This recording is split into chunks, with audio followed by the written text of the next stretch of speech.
You like my brownie, Joey? Oh, it's sexier in hell. Hello, ladies and gentlemen, and welcome to another episode of the Beyond Retro Podcast. I'm Nathan Kennedy, here with Joe Amato, and on today's episode, we're going to be talking about Nightmare on Elm Street Part 3, The Dream Warriors. Easily my favorite in the series. Joe, I remember you saying that this is your favorite, well, sequel, because obviously the first film is at the top, but I'm saying in terms of sequels.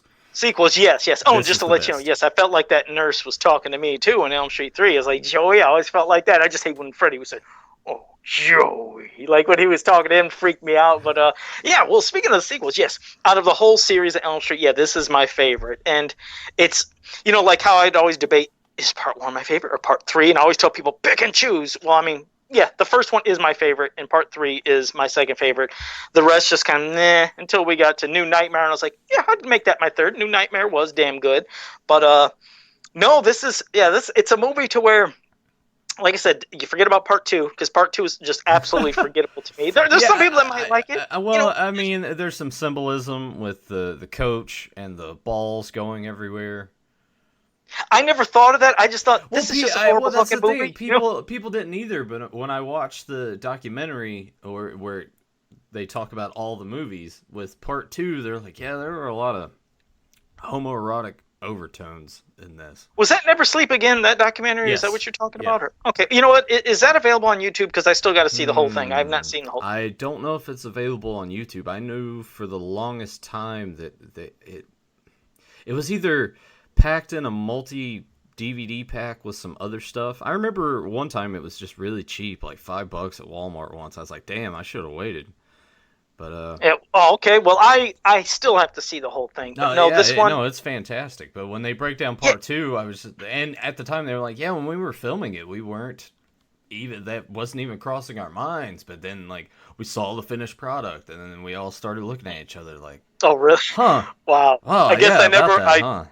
It was just horrible. It was just horrible and forgettable to me. But when this came out, I was like, all right, this got back into it. But it's like we said before, as good as Part 3 is by itself, it started the humor bit, unfortunately, for Freddy, because there was a couple of the funny one-liners in this that then they milked it in 4, and then 5, and then, oh dear God, Part 6. It's like Freddy went from being this frightening nightmare demon to like your buddy, you know, his Uncle Freddy. It's like, I just wasn't feeling it. And the makeup, like you said, went from being wet and burning, scary and frightening to kind of rubber-faced and just, you weren't scared of Freddy no more. So Part 3 had its good parts for its humor. I mean, personally, I was still afraid of him because the time frame these came out, I was still too young. But oh, well, my mind was warped by then, so I was like, yeah, just nothing was scary for him at all. But Part 3, this one was it was this perfect mix. And you know, the other thing is, like, when people say, you know, there was never strong female characters in any movies, and back then, it's like, do you ever really look back at horror movies and think, damn, who are the ones that are basically the ass kickers and the protagonists, and the ones that are the heroes? It is the females. I mean, they were all in this movie. So it's like, for anybody to say there's never been strong females, like, let's go back and watch some of these horror movies and see what they did. I just loved it because it was just, well, I mean, from the start, I'll let you go to, you know, who we start off with and how it goes into it, because it doesn't waste any time of getting to Freddy. It happened damn quick, you know? So I'll let you go, and then we can start mixing it up. Well, yeah, it's, when you're talking about strong female characters, we have at least 3, I guess you could say 2.5, because, I mean, she's beautiful and bad.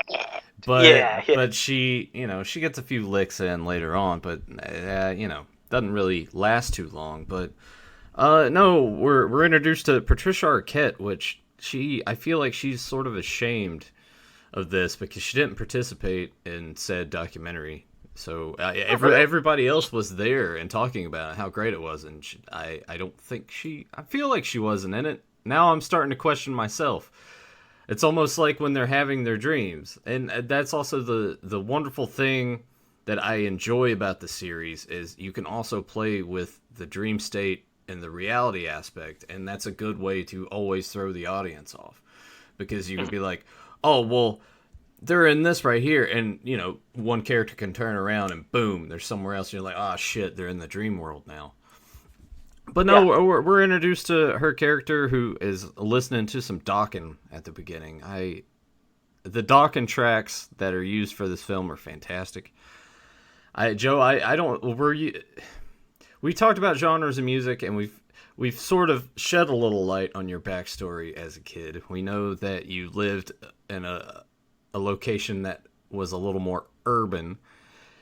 So were you a little more drawn to any of the hair metal rock stuff, or were you leaning towards Well, no, and it's nothing wrong. early It's days of hip hop? yeah, Well, I'm yeah, just hip hop. saying, Yeah, there was yeah. probably more of an influence there. Well, yeah. I Not mean, to yeah, make it sound definitely like kind that, of. but in an urban area, Yeah, I you was did. never really into the rock or hardcore heavy metal or stuff. I mean, there were certain songs I can remember I'd hear the hey, I thought it was cool, like Def Leppard, that Pour Some Sugar on Me. That was funky. We got into that. But no, I guess You were when I into was New Kids on the Block. That's what it was. I got you. no, no, no, I no, got no. you. Could you imagine? You look over at this wall. Joe, why don't you ever show that wall? And I got all these New Kids on the Block and all this other whatever bands they were back then, all hanging on the wall. But no, I mean, I guess I never flipped over the music track. I mean, I was just too much obsessed in the movie itself. I mean, I guess for any movie, even if there was something there was hip hop or anything that was funky, I guess sometimes I never thought about it. I just got sucked into the movie too much of like these characters and what was going on. But you're right. I know she had that music. She's blasting, trying to keep herself awake. I even like how it started. It's kind of just who would have thought paper mache is looking gross? You don't even know what's going on. Just looking nasty. Like, what the hell is she doing? Then you see that she made the Elm Street house. But Yeah, yeah, she's and of course she has her conversation with her mother. And her yeah. boyfriend that's yelling, "Where's the Oh bourbon?" man, yeah. Which it Wait, was perfect later on. Oh, go ahead. yes. No, no. I was gonna say that line later on where that scene is sort of recreated is hilarious. But Yeah, yeah, yeah. yeah, it's just she's staying awake. She's having problems, and her mom comes Eating home. coffee and Yeah, drinking pop, trying to keep. Yeah, yeah. and she's excited that her mom's home. It's like, oh hey, my mother, my comfort. And then you just hear like the dude downstairs, and she, Elaine, where's the bourbon? Where you keep the bourbon or something? yeah, Yeah. yeah, and it leads into a good thing where it's the dream state, and it turns out like her mom pops back up there, and she's like slit her wrist. And that's how the movie starts, and you're just like, all right, well, shit, here we go. So finds herself Well, basically, how that happens? Well, like you've seen it when she goes, she's walking into the bathroom and she's of course dreaming, and then when she turns the faucet, it grabs her yeah, hand, and then the other one it pulls her wrist, and then you see Freddy in the mirror, and he turns that other handle into those blades, and then slashes her wrists.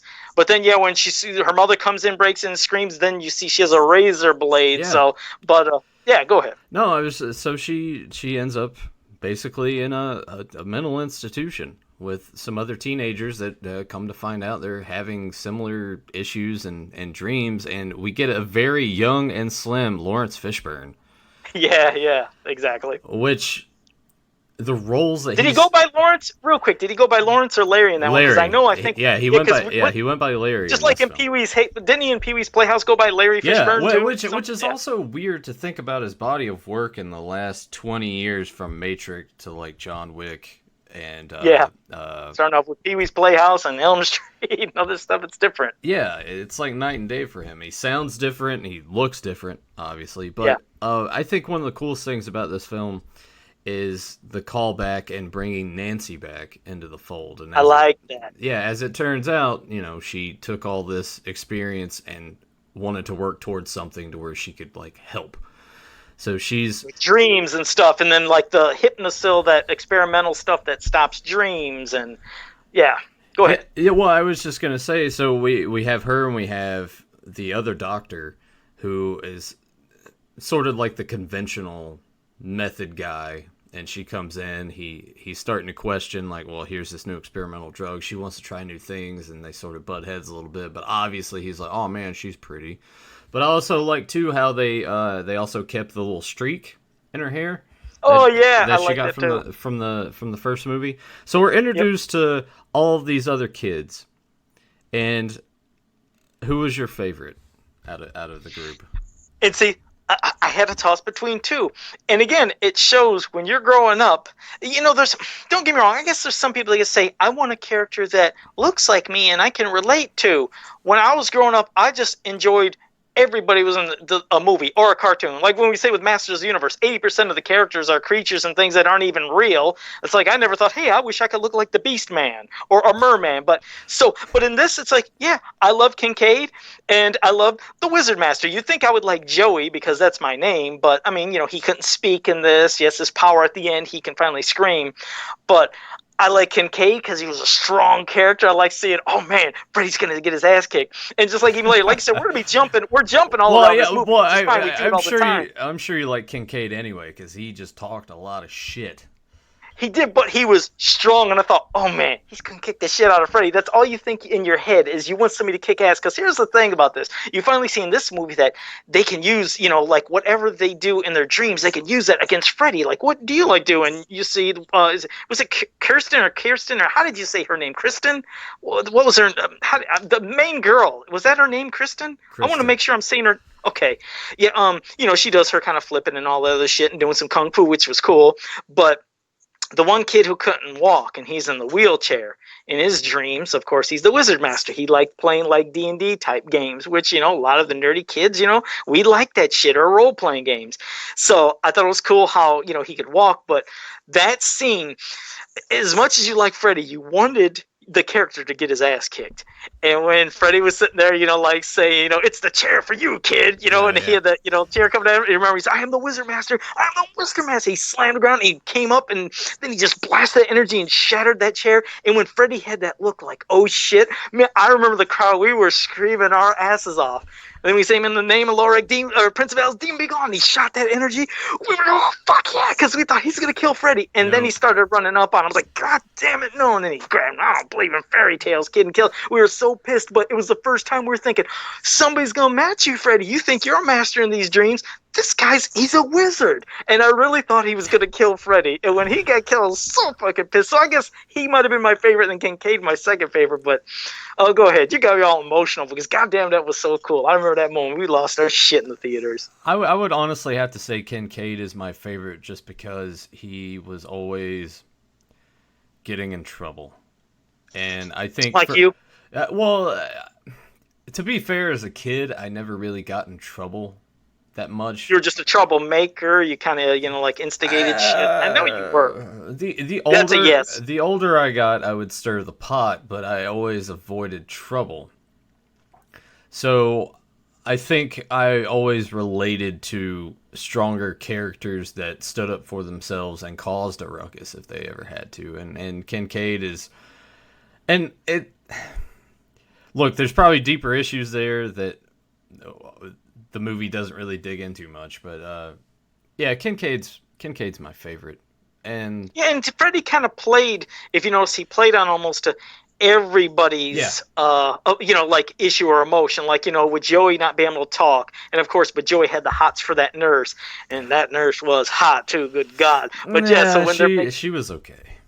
Yeah, she was great for me. But anyways, so yeah, when she was sitting there and kissing, pull out his tongue, because remember he can't speak anyways, and to use tongues to wrap and bind him up, and then I got a little tongue-tied, Joey. Yeah, that's right. And then now Kincaid's super strong, but then, when he's ready to get towards Freddy towards the end, and you see when Freddy just grabs him and picks him up, it's like, okay, showing you're strong, but I'm stronger.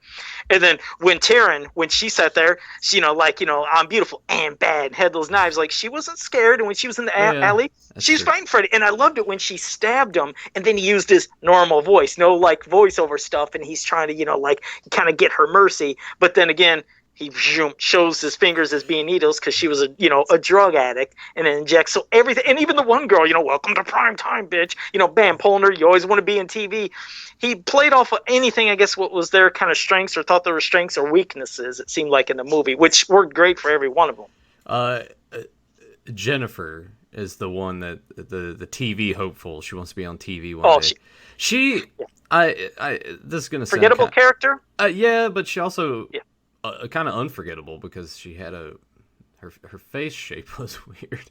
I know that sounds kind of mean, but it's like I don't know what you're saying. No, it just seemed like all of her features, everything was just smushed into the center of her face. She looked like I can't remember the character from Dick Tracy, but she looked like that.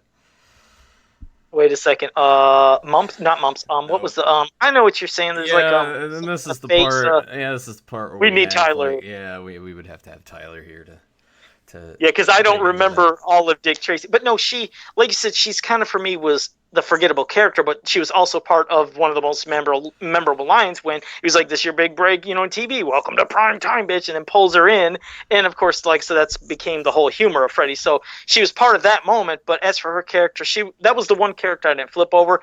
Everybody else, though, I was into. I wanted every Yeah, one of these characters to live and survive, and well, as you see, most of them did make it to the next one, and of course, in that one, then a lot of them got off. yeah. They killed them all off again, but I think that's a memorable kill, and I also really enjoy the kill with Philip the Sleepwalker.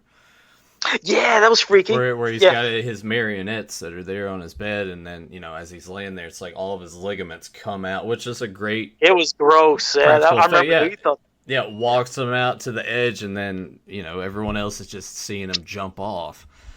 Yep. But that's also a really cool visual as well when he's there at the end, and then you see Freddy like superimposed in the sky. Like he's the marionette, and that's his Yeah, puppet. yeah. No, it was fantastic, and that's another thing that we always hammer this home every time we talk about any of these movies. Practical effects, practical effects, practical effects. Yeah. Yeah, CG cannot best any of that stuff. Like when he's gonna stab her in the arms, and you see little suckers like on her arms. That looked gross to Yeah, me. Those little mouths. I mean, at first, I remember when I first seen it, I was like, are these eyeballs and mouths? What the hell are those? right. It was creepy. And then, hell, at the end, remember when, Nancy was saying he's stronger. I've never seen him this strong. He's like, yes, the souls of the children. He rips his shirt Mm-hmm. back. He's seen the faces. That had me almost want to vomit as a kid. That was freaky, too. Just picture nowadays, it'd be all CG, phony, Yeah, and, just like, I'm not saying CG don't work for some stuff. Of course it does. But sometimes it just, yeah, practical effects just, it seems more believable because you're seeing it for real. It looks like it's happening. yeah. And after you had the death of Philip, and through the TV, like they were just like, all right, enough is enough. Like you guys can't be here anymore. So they kicked Nancy and the other doctor. I can't remember his name. Neil Gordon. I got some of the stuff up here, so I can kind of like pinpoint, so Okay. we don't sound like total idiots on here. So they kicked them out, and it The well, nun, you got to get to the nun, that creepy nun. You know what? She yeah, actually I was now about. almost- Well, I was gonna jump ahead, but you're like, yeah. So during some of the funerals, Dr. Gordon starts to see a nun walking around and starts actually having conversations with this nun that starts to gradually shed a little more light on what exactly is happening. Because at this point, too, he's still not a firm believer of everything that's going on. right. And I that's also like the beauty of it, because when he's talking to this nun, he turns around when someone else is like, well, like when Nancy comes up, and he turns around and then turns around and looks back, nun's not there. And that's also a good way, because you've already been played to with the whole thing of like, well, are they dreaming? Are they in a real state? What the fuck's going on? So that's a nice little twist. But as we find that out at the very, very end, but there is the intriguing story that there was, she said a patient, correct? There was a patient that was locked away here, or was it another nun? I couldn't remember if she said nun, orderly, or how she phrased it, but she said this woman was accidentally locked in with all these, like inmates, and there was like hundreds of maniacs that raped her, Yeah, and that was, I guess, yeah, she was raped over a couple hundred times. yeah, Yeah, and which the basically, result would be, and skip to the end. We're at another funeral, which I won't spoil he that sees yet. her, Sees her again, goes and tries to follow. There's a tombstone. Amanda Krueger. Amanda Krueger. It's like, holy shit, that was his mom. Yep. Now, Mm-hmm. do you think that was like too much backstory? Because to me, that almost felt unnecessary in this. Well, what's funny is it's like I said before, in a lot of these movies, and other types of cartoons, whatever. I was like, sometimes I don't care about like a backstory. I'm like, I really don't want it. Like, I like characters being evil to just be evil, and Freddy was one of them. I was like, I just figured this is just some fucking nutcase, and he killed kids and did other insane stuff, and the parents burned them, and now it's this evil demon that's come back to just go for their children now. And yes, it's an interesting backstory, and it led to them making, of course, more movies, and then they kept building upon, okay, then now here's his daughter in part 6. So while it was an interesting twist to it and it worked for that, I felt like then we got too much as the movies went on. So in a way, it's like, I don't know how they would have, if they could find a clever way of still writing it to give you more sequels without a backstory, it'd be great. Because like you said, that's the unfortunate thing, is now we have to give you a reason of why anybody's crazy, and then once you do that, you almost want to pity the person. Like, they find out Freddy later, like, oh well, they took his daughter away and they did this, and oh, the poor guy. But then you're thinking, okay, well, he was raped, like, oh, but he was abused everywhere he went. Like when you heard it in part 6, like all of his foster homes. Like, I don't want to feel sorry for Freddy. I guess if, like, let's say Elm Street just ended on part 3, it's kind of a twist that, oh, it would have been cool, but then ended. But then they just figured, oh shit, we did that, so now what else can we do? We'll just have a dog piss on this and he's back to life. Yeah, it just, yeah, some things, it went too much. And then the whole thing with the daughter in part 6, like I said, so you're right, it kind of worked, but then went too much. I like just evil being evil sometimes. Let's just have an evil character and not pity the sucker. Yeah, I think that was kind of my only issue with the movie, is just that those segments just felt like they didn't it was unnecessary. It didn't need to be there. To me, that felt more of like, because Wes Craven wrote the story, that it was just sort of his way of like shedding more light, but like in a way that just ultimately didn't work. And as you said before, that was sort of leading to all the other stuff that we got in the sequels. But yeah, if it could have ended on 3, like I said, it worked for what it was, and it was great, because 3 is my favorite. Just within, like you said, all the stuff that they can do in their dreams, the different characters, the seeing Nancy, like you said, return, and even her father later, because then within that backstory, you find out how the nun is saying, you go ahead. Oh, I was gonna say that does lend itself to, all right, well, you have to find the bones and bury them and consecrate it and make it not evil anymore, which leads us to her reuniting with her father. And hey, it's always nice to see John Saxon again. He's just always got that stern, pissed off look on his face. I feel like I've never seen that man smile ever. But now he's just a big time drunk who's still like, oh, Nancy, you're still talking about all this shit. But at least with Dr. Gordon, he's like, all right, that's it. Flips over the table. Yeah, he kind of woke him up there. Yeah, exactly. Like only Joe would do. Flip the table over, slams the gate. He's like, all right, this is what we're doing. And I do like the part when they do get there. He's always taking the keys out of the ignition so he can't go anywhere. But it's strange in a scrapyard because it doesn't seem like it was still in business. That's the part. I'm like, why are all these cars still, like, they get rid of that shit? Those remains would have been gone a long time ago. Well, that was the thing that I used to question was, okay, is it not in business, or is it still, in business? It looked like it was, but maybe it was abandoned. Yeah. Because, that's the part I had to like throw out of my head, was the thought of, okay, if it's still in business, you're telling me somebody never went in there and wanted to get a part off of that car or these cars? Because, people are scrappers. They need, I need a headlight. Oh, I need a bumper. But that's why I was like, I just ignored it. But yeah, you find out that the bones are buried in the back trunk of one of those vehicles. And they have to get it. They have to dig a hole. And they have to, of course, then, throw the holy water on it and bless it and whatever.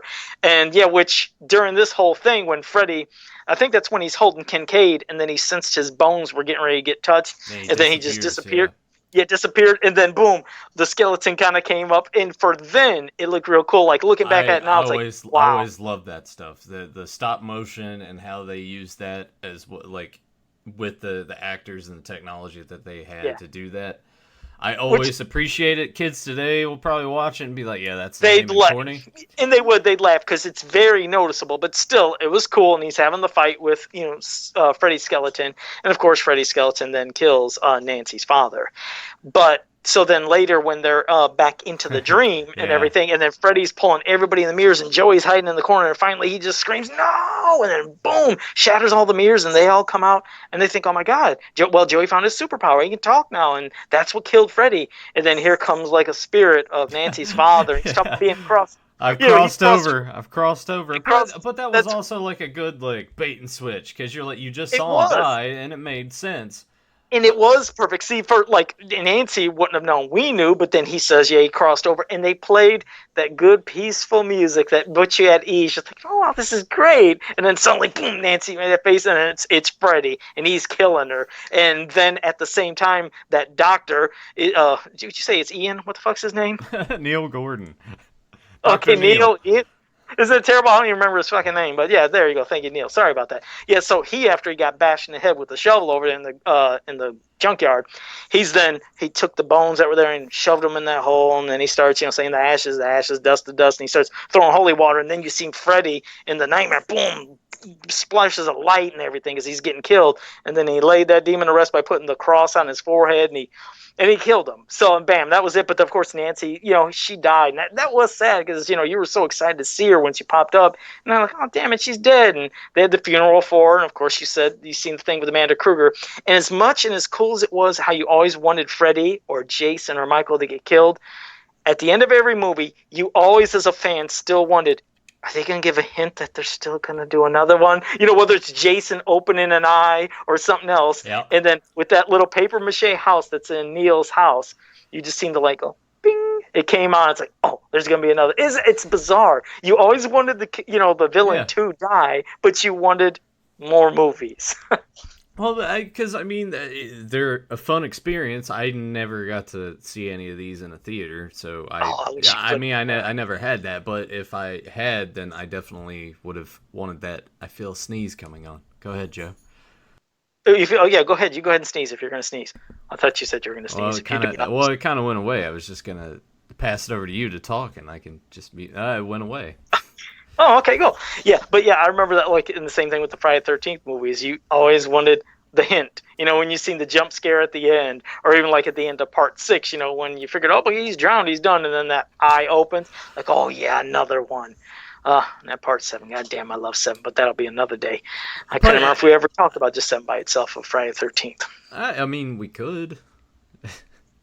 Yeah, someday. But this movie, yeah, for me, it was perfection. This is one that if we were to rate with 5 stars, I do give this a 5. Like I said, it was great for its own standalone movie, which, like I said, it did start spawning the insanity afterwards. But for itself as its own movie, it's just, I love part 3. 1 and 3 are just, that's it. And, and like I said, New Nightmare I enjoy, but I love part 3. And yeah, I give this sucker a 5 out of 5 stars.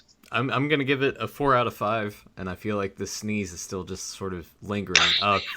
I think too that this has the best poster of the entire series, at least to me. But it is kind of funny that the kids that are on the poster, none of that is reflective to anything that happens in the movie.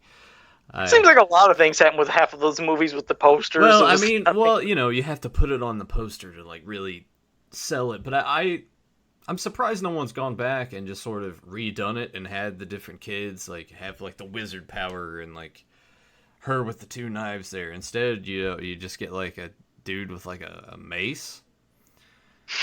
I'm gonna have to look at the poster again because it. No, that would be.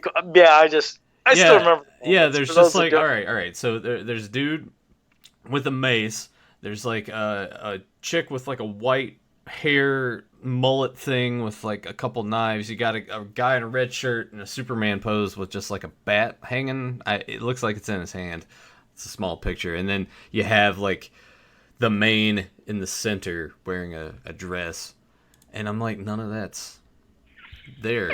So maybe someone recreated it, and that would be kind of. Hey, if anywhere to check, you could always check posters from possibly Japan and other countries, because I've noticed that they would take usually what happened in the movie and try to then draw it in their own poster, or even some other times they even go just far out in left field and draw stuff that makes no sense. Yeah. Like Halloween 2. I don't know if you ever seen the Halloween 2 poster, I think from Japan or China.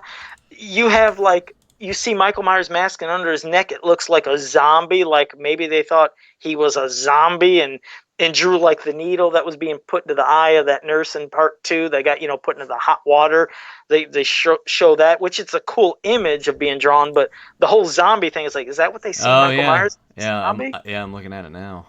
Oh, you are? Yeah, it's a cool Yeah, poster, but I was like, that's a poster I'd actually like to own if I could ever find a real actual poster of that somewhere. It actually looks kind of cool. It's bizarre, but yes, still worth yeah, owning. it's not too bad. And I know that like Italian movie posters would take liberties with plots and things as well. It's like none of that shit even happened. Why is it on the poster?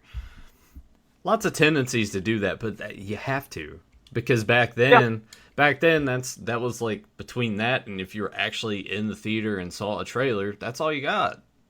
Hmm. Like Yeah. TV spots back in the day for movies, though they existed, were very minimal and showed you absolutely nothing. That's like, oh, I want to go see that.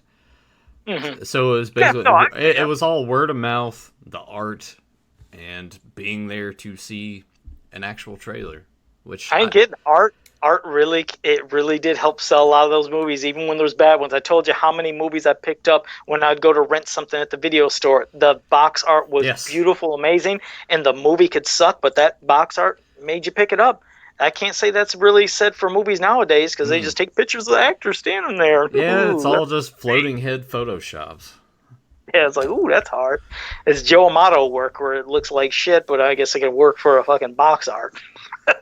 Yeah, that's crazy. That's what But you should start doing. You should start just making your own movie posters and box arts for things. It's like, this is my idea for Nightmare on Elm Street, and it's just I don't even know what you would do. It's yeah, hard. like, hey, this is great, man. God, they got some shit. Yeah, so next week, I don't know what you'd want to do. I still would love to not do a comparison, but like I said, we've had Never Hike Alone. We did the commentary, or we talked about that, which was fantastic. But recently, that Friday the 13th, was it Vengeance? That Yeah, fan film that just came out. I haven't watched it, Joe. I'm hearing bad things, though. Nathan, well, like I said, I think you should watch it, and then we could like do a little comparison of them both to kind of give fans our thoughts on two different type of fan films of Friday the 13th. But What one that's very good and one that's really shitty? well, it's just to bring up stuff. Like I said, it's not really insulting Vengeance. It's just the thought of, okay, you have something like Never Hike Alone with, yes, there's that big, appearance at the end of Tommy, which is very cool, but it focuses basically on two people the whole entire movie. It's not full of tons of actors. It's not all tens and twenties of cameos, and it sometimes shows that, you know what, you don't need to have a giant cast. You don't need to have all these stars of, hey, part 1 or 2 or 3 or 4 and all these to make a great movie. Just write a good ass movie, do good visuals, have good sound, make it believable, and it's quite a difference. Like I said, I'm not completely shitting on Vengeance. It's just I would love to hear other people's thoughts on it. It just, I feel like Never Hike Alone didn't get as much exposure as it deserves. It should, and I don't know if it's because Friday the 13th is not in the title of the movie, because I go to YouTube and I'm like, how the hell does this not have more hits? I mean, there should be millions of people that see Never Hike Alone. It's that damn good. What if, because I haven't watched Vengeance yet, what if... And do a commentary of it? What if we just do a commentary and we straight up, it's just like my first time watching. Okay. How about that? We'll do that next week. We'll do commentary and your thoughts live for Vengeance. Okay. Next week. I like that. All right. Okay. That'll work. I do want to make one recommendation. There's a film that I watched last night. If you guys have Amazon Prime, you got Prime Video, there's this movie that came out, well, it says 2016, but it didn't really get like a big release. It's called The Barn, and it has that aesthetic.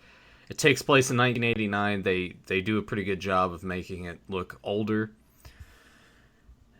I won't go too much into the story. Don't spoil it because I'd like to see it. Yeah, don't spoil nothing for me. I'd like to see it too. But The Barn. They probably could have trimmed about 10 minutes or so, but it was a fun ride. So if you guys have Prime Video, check out The Barn. The Barn. Okay. It was a cool film. I enjoyed it. All right. Well, I think that's probably what you had in closing. So, yeah, after we're done, I'm going to be taking off here in just a bit. But, no, that was a good episode. I always loved Elm Street. Like I said, I still give it a 5 out of 5, and Nathan gave it a 4 out of 5. What you got planned, Joe? Going to the hot topics? No, not hot topics actually. Well, I gotta go get medicine. So all right. Well, there we go. Medicine. There you go. We'll put that in quotations. Medicine. Right. We'll leave it ambiguous. But we hope you guys enjoyed. If you're new to the channel, please hit subscribe, ring the bell so you get notified when new videos are posted, or when I go live for Beyond Retro Arcade, which might actually happen today, Joe. I'm not entirely... All right. No, I've been saying this for like 3 months. It's like I'm egging him on. It is, but if it happens, tag me. Yeah. If it happens, Joe should have rang the bell so he's notified when it's happening.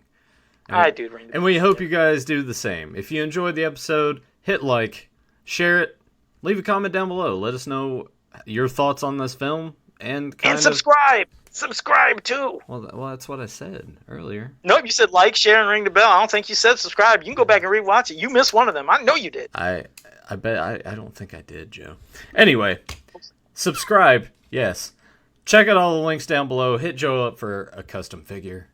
Buy one of his t-shirts and check out Fans of Power, the Master Universe podcast. Interactive, live podcast. Sundays at 9 p.m. Eastern Time. Anything else, Joe? Joe's got to get his medicine. That's it. We'll let him we'll let him hit the road. And until then, we'll see you in the future to talk about the past. Take care, everybody.